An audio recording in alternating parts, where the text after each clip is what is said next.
Bonjour à tous. Un nouveau record de contamination au Covid a été enregistré hier au Maroc avec près de 9500 nouveaux cas. Face à cette hausse inquiétante, à Casablanca, la ville la plus fortement touchée par la pandémie, les autorités appellent les entreprises privées à privilégier le télétravail. Mais plus d'un an après le recours massif au télétravail en 2020, lors du confinement, aucun cadre réglementaire n'a été mis en place pour encadrer ce nouveau mode de travail. Et c'est notre sujet des décodeurs ce matin.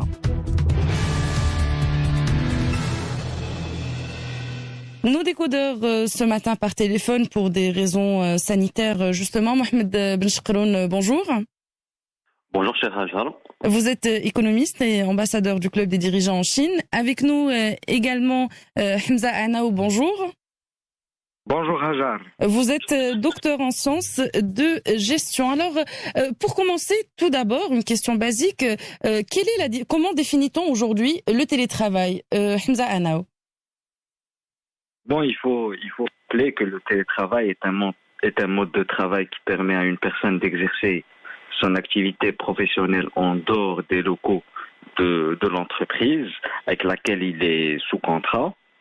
Un télétravailleur peut exercer son travail en tant que salarié ou qu'indépendant ou auto-entrepreneur. Aujourd'hui, le télétravail, il est défini en dehors du cadre légal parce que il faut rappeler aussi qu'il y a une absence de législative en la matière au Maroc. Et donc, le télétravail peut être défini comme toute activité qui entre dans le cadre du travail de la personne et qui est exercée en dehors du lieu de travail. Alors que dans la loi marocaine, dans le code de travail, au niveau de l'article 8, on a une définition du travail à domicile. Et donc le télétravail peut être exercé à domicile comme il peut être exercé n'importe où en dehors des locaux des entreprises. Et donc je pense que aujourd'hui, après cette crise du Covid-19, les entreprises appellent de plus en plus leurs collaborateurs à être présents, mais à partir de chez eux ou bien à partir de n'importe quel endroit qui leur permet d'avoir accès au système des entreprises et donc qui leur permet une connexion directe avec les locaux de l'entreprise pour exercer leurs fonctions. Mohamed Benchkroun, vous avez quelque chose à rajouter par rapport à cette définition? Une définition vraiment complète, riche, informative. Je pense que ce que je pourrais rajouter pour ne pas tomber dans la redondance, c'est que avant la Covid, seulement 2% des employés exercer leur activité en télétravail et que ces tendances a fortement augmenté lors du confinement et lors de la Covid. Des chiffres au Maroc, Mohamed Benchkroun? Les 2%? Comment? Des chiffres au Maroc? Non, ce sont des chiffres en France. La tendance actuelle nous pousse à ce que, vu l'expérimentation du télétravail qui a engendré une augmentation en moyenne de 13% jusqu'à 20% en termes de productivité, et cela tout dépend du secteur. Donc les employeurs, ceux qui travaillent dans le cadre législatif pensent à la mise en place d'une réglementation pour une continuité de ce mode de travail qui dispose de nombreux avantages, mais aussi des inconvénients, chose dont on va en parler durant cette émission. Oui, effectivement. Alors l'année dernière, justement, plusieurs entreprises ont eu recours au télétravail lors de la période du confinement notamment. Est-ce qu'on peut dire que les entreprises marocaines, Mohamed Benchkroun, se sont adaptées rapidement à ce nouveau mode de travail? Moi, je me souviens, puisque je suis dans le domaine de la formation, je me souviens avec beaucoup de surprise, une surprise d'étonnement, mais avec une surprise positive de voir comment le ministère de l'Éducation nationale a pu mettre en place durant le confinement tout un arsenal pour la mise en place et pour l'exécution des études à disposition des étudiants et pour que les professeurs puissent effectivement maintenir leur activité académique, scolaire, professionnelle à la maison et en dehors des classes. Je pense que le Maroc, d'une manière générale, durant le confinement, a fait preuve de beaucoup de réactivité, de beaucoup de flexibilité, et cela malgré les contraintes en termes de télécommunications, en termes d'infrastructures numériques, parce que le Maroc demeure un petit peu en retard par rapport aux pays développés, mais on peut constater que il y a eu une très bonne réaction. Maintenant, cela s'est dilué avec le temps, ce qui est normal lorsqu'on est dans un forcing. On a du mal à la préserver à moyen ou à long terme. Je pense que d'une manière générale, au début, nous avons une réaction positive, mais après, ça s'est dilué avec le temps. On reviendra à cette question. Pourquoi vous dites que les entreprises ont eu du mal à adapter plus longuement ce mode de travail? Hamza Anna, vous êtes d'accord avec vous êtes du même avis que Mohamed Benchkroun quand il dit que c'était une bonne surprise, les entreprises marocaines, et là on parle des entreprises privées notamment, se sont bien adaptées à ce nouveau mode? Oui, je suis d'accord avec ce qu'a dit Si Mohamed. Et donc, moi, je pense que du jour au lendemain, on a passé au Maroc 2.0, c'est-à-dire au Maroc digital. Et donc, grâce aux efforts qui ont été faits au niveau des ministères, notamment au ministère de l'Éducation nationale, mais aussi des entreprises dans le cadre des plans de continuité d'activité. Et moi, j'ai vécu aussi une expérience, et donc du jour au lendemain, on est passé d'un mode de travail en présentiel où on tenait des réunions en présentiel à un mode de travail à distance où on tient les mêmes réunions, où même une efficacité a été démontrée par l'ensemble des collaborateurs. Et donc aujourd'hui, je pense que le Maroc a les moyens d'adopter ce mode de travail comme étant un mode de travail légal, et donc d'avoir les lois qui peuvent accompagner ce mode de travail.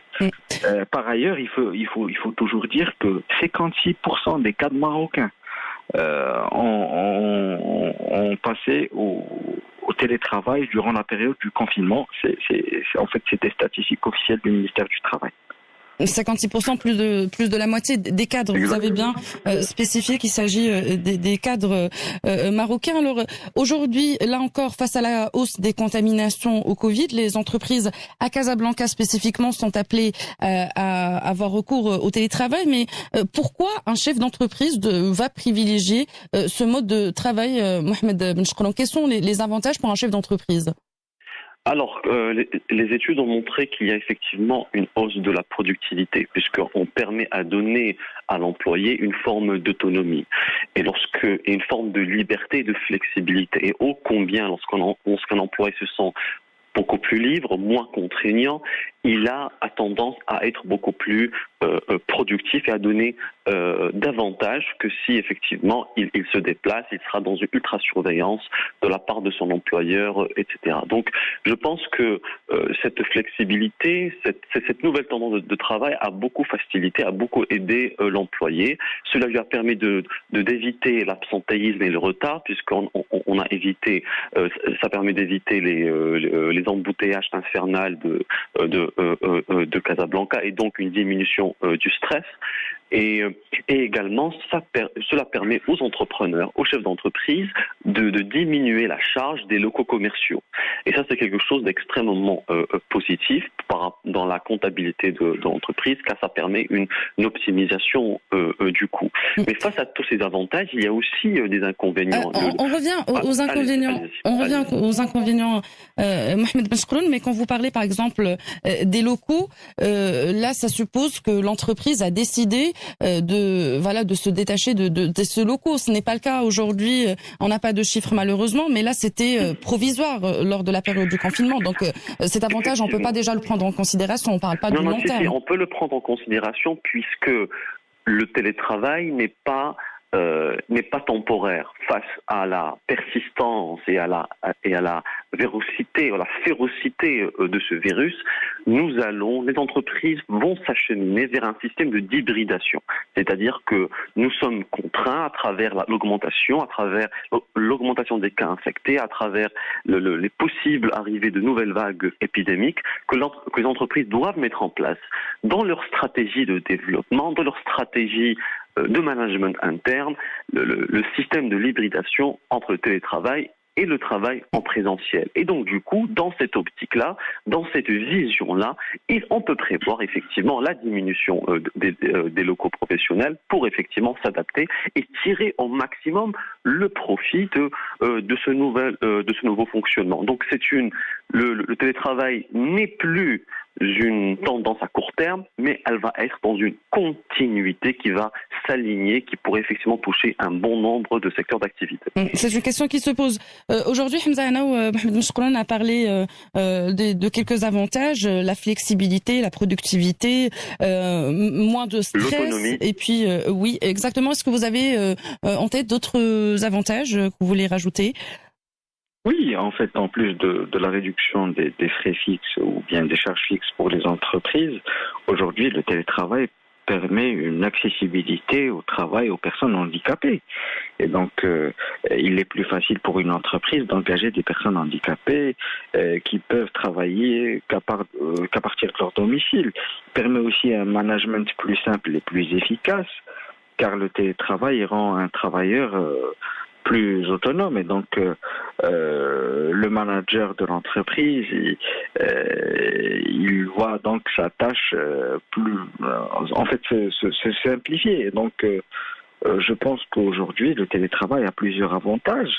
En fait, il permet aussi pour les travailleurs une indépendance, et cette indépendance permet de gérer son temps de travail de manière plus indépendante, et donc il permet aussi de concilier entre la vie privée et la vie professionnelle. Et donc les personnes en télétravail peuvent avoir plus de temps pour leur famille ou bien et moins de stress, et donc ça a plusieurs avantages, mais par ailleurs ça a plusieurs inconvénients en même temps. Oui. Donc alors justement, on y reviendra juste après le bulletin d'information.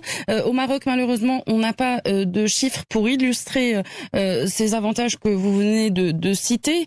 Mais en France, par exemple, selon une étude menée par le ministère français de l'économie et des finances, on apprend que le télétravail permet d'avoir plus de 30% de productivité, moins de 20% d'absentéisme et moins de 30% sur le budget affecté aux locaux professionnels. Ce sont effectivement des avantages que vous avez cités. Alors aujourd'hui, vous parlez aussi d'inconvénients. Mohamed Mchkoulan, vous pensez à quoi en parlant de cela ?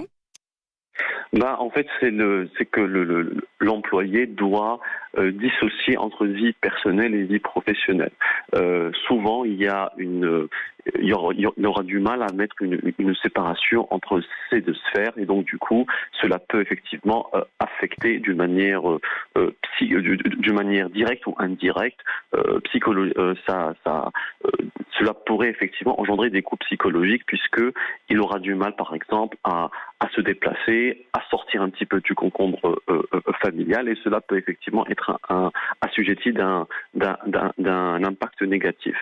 Je pense que d'une manière générale, le télétravail dispose de beaucoup plus d'avantages, mais il y a aussi un autre inconvénient, c'est que l'employeur, puisqu'en fait il se dit, comme mon employé j'ai du mal à le contrôler en présentiel, je vais effectivement augmenter des tâches, et donc il peut y avoir une surcharge de travail imposée à l'employé qui est en télétravail, qui est une manière effectivement d'assurer une forme de productivité et de contrôle. Et ça, effectivement, ce genre d'abus, ce genre de surcharge de travail doit être aussi régulé dans ce nouveau cadre réglementaire ou dans ce nouveau projet de loi pour qu'on puisse effectivement maintenir un équilibrage et qu'il n'y ait pas effectivement d'abus dans ce sens.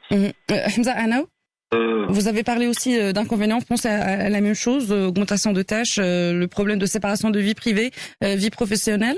Oui. Aujourd'hui, toutes les entreprises qui adoptent le télétravail doivent avoir une politique RH qui permet d'accompagner leurs salariés dans le cadre de télétravail. Et cet accompagnement doit être psychique, parce qu'aujourd'hui, le télétravail présente des risques d'isolement des salariés, et aussi fait, le salarié se sent une obligation d'être autonome et donc il peut être il peut être confronté à plusieurs situations complexes et ne pas résoudre ces situations. Ensuite, je pense que un salarié en télétravail oublie carrément son plan de carrière et donc il se concentre que sur son travail et donc quand il oublie son plan de carrière, Pourquoi il va oublier son plan de carrière parce qu'il est en télétravail? Donc, en fait, quand on travaille à la maison, ou bien quand on travaille à partir de chez nous, on se concentre sur le travail et la famille et on oublie le reste. On attend de reprendre en présentiel. En fait, c'est des habitudes qui se développent. Ça sent le vécu, Hamza. Oui, exactement. Et donc on oublie ses priorités. On attend de reprendre pour revoir sa carrière et pour revoir son plan de carrière et donc on se retrouve perdu à un certain moment et donc cet oubli ou bien cette sensation de louper d'autres opportunités peut avoir des retombées un peu négatives sur le salarié.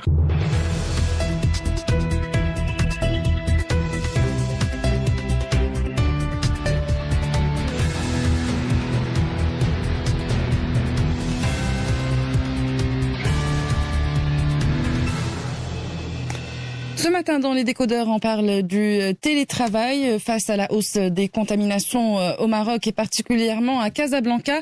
Les autorités casablancaises appellent les entreprises privées à privilégier le télétravail. Avec nos décodeurs, Mohamed Benchkroun, économiste et ambassadeur du club des dirigeants en Chine, Hamza Ahnaou, docteur en sciences de gestion. On a évoqué juste avant le bulletin d'information, on a parlé des avantages et de quelques inconvénients de ce télétravail.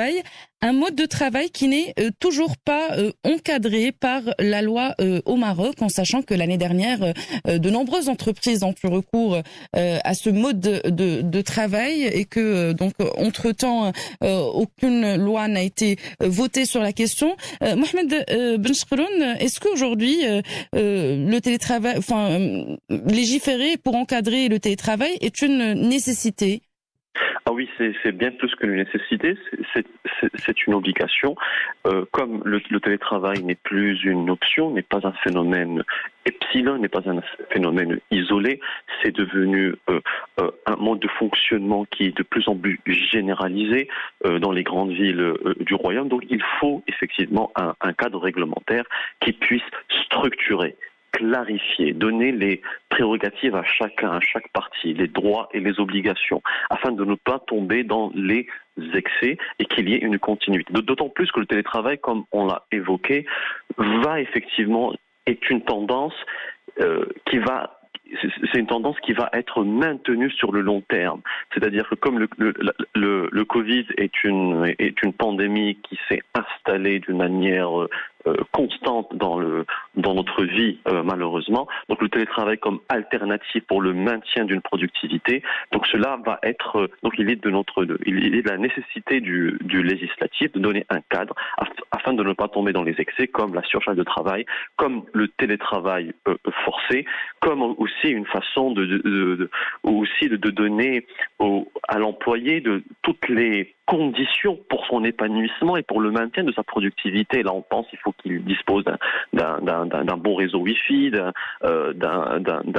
ordinateur, d'un téléphone, etc., pour qu'il puisse maintenir sa productivité. Donc, c'est quelque chose qui est normal, c'est quelque chose qui était attendu afin de donner une clarté et une visibilité sur le rapport entre employeur et employé en termes de télétravail. Et Mohamed Benchkroun voulait dire quoi par le télétravail forcé?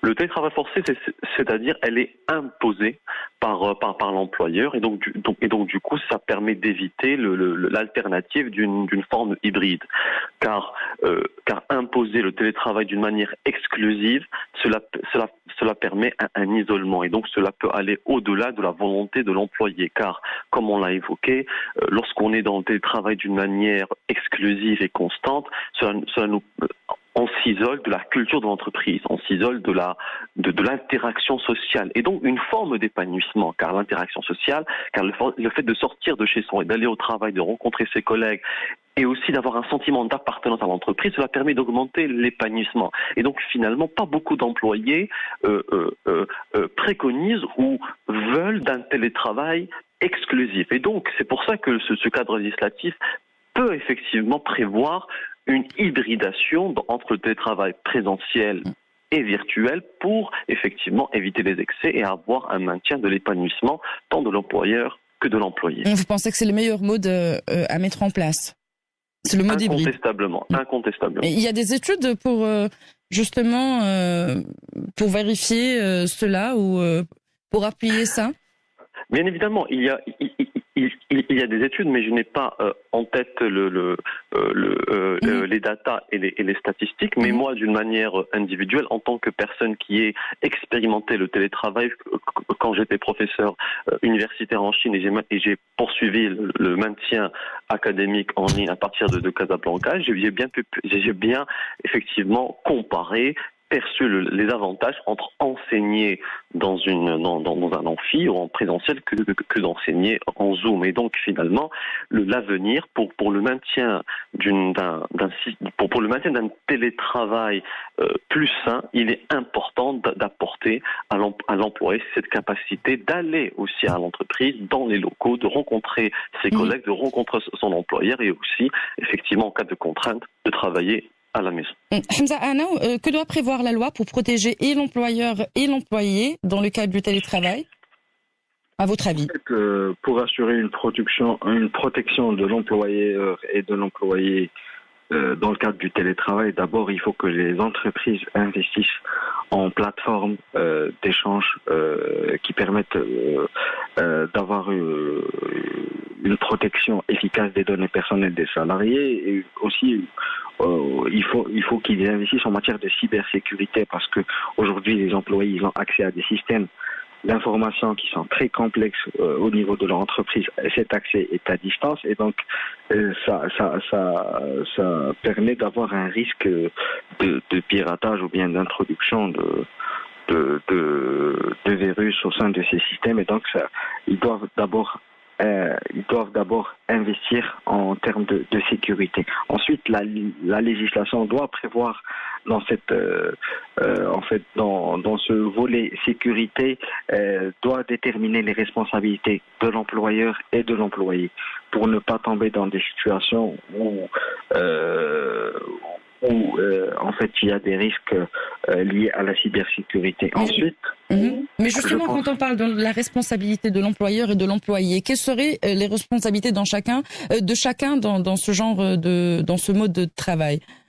En fait, moi je pense que l'employeur doit permettre à l'employé d'avoir le matériel, la connexion et les outils nécessaires pour être plus efficace à partir de son domicile. Parce que la question s'est posée justement lors du télétravail, lors du confinement et par la suite aussi. Il y avait beaucoup de salariés qui donc c'est eux qui payaient leur connexion et en même temps c'était à leur charge d'acheter des PC de bureau s'ils n'en avaient pas ou des PC tout court s'ils n'en avaient pas et ça pose la question, ces nouvelles charges, qui devrait s'en occuper? Est-ce que c'est l'employeur ou l'employé?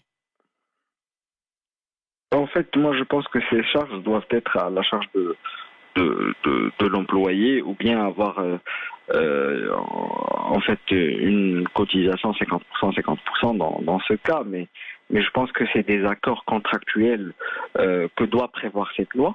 Et donc, ces accords contractuels doivent permettre à l'employé d'avoir le maximum d'outils à sa disposition pour exercer son travail de manière plus efficace. Ensuite, moi je pense qu'aujourd'hui les entreprises ils disposent de chartes sociales, ils disposent de conventions collectives, mais aujourd'hui le grand travail doit être fait par le gouvernement. Je pense que la CGEM elle a proposé une loi de 28 articles, ou bien de 25 articles.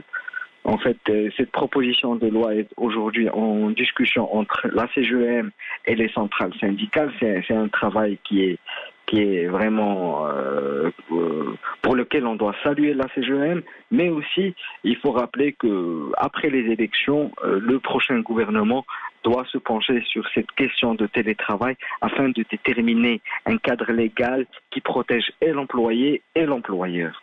Et donc aujourd'hui, nous avons besoin de ce cadre légal parce que le télétravail doit être une opportunité pour d'abord pour concevoir en fait un mode de travail nouveau au Maroc qui va permettre aussi de réduire le taux de chômage et de donner plus d'accessibilité au travail aux jeunes aujourd'hui.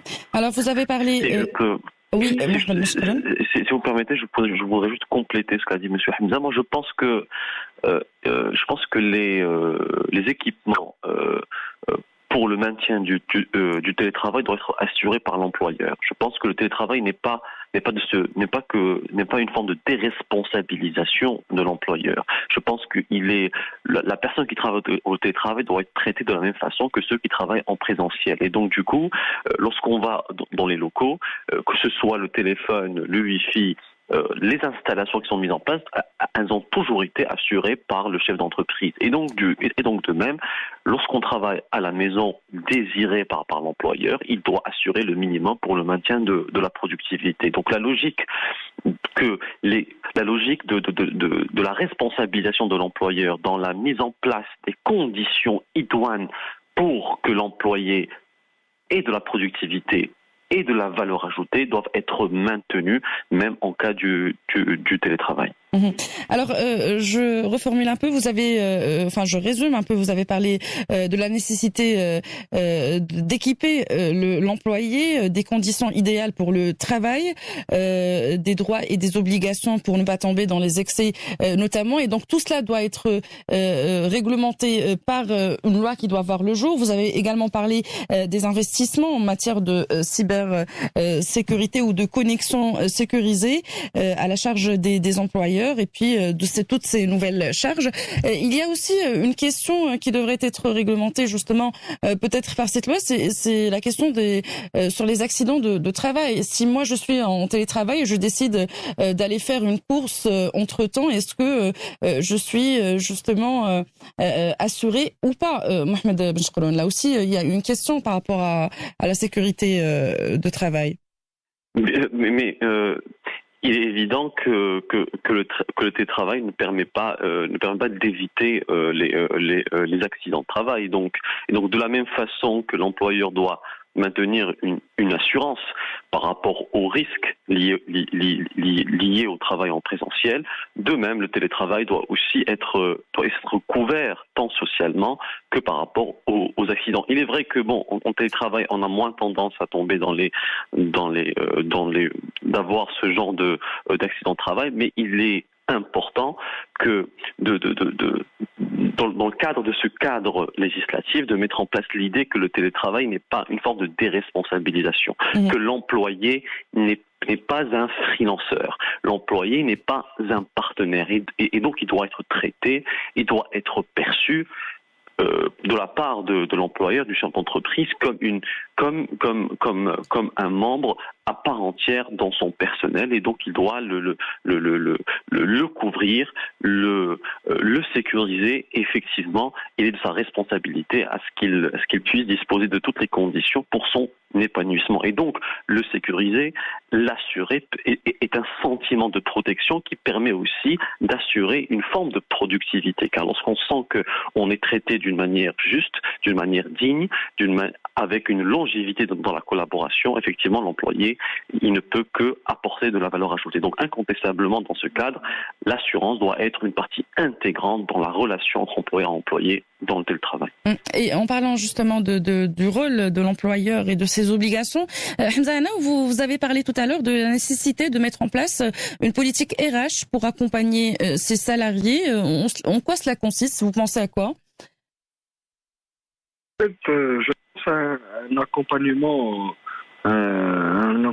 d'ordre social, c'est-à-dire d'ordre psychique.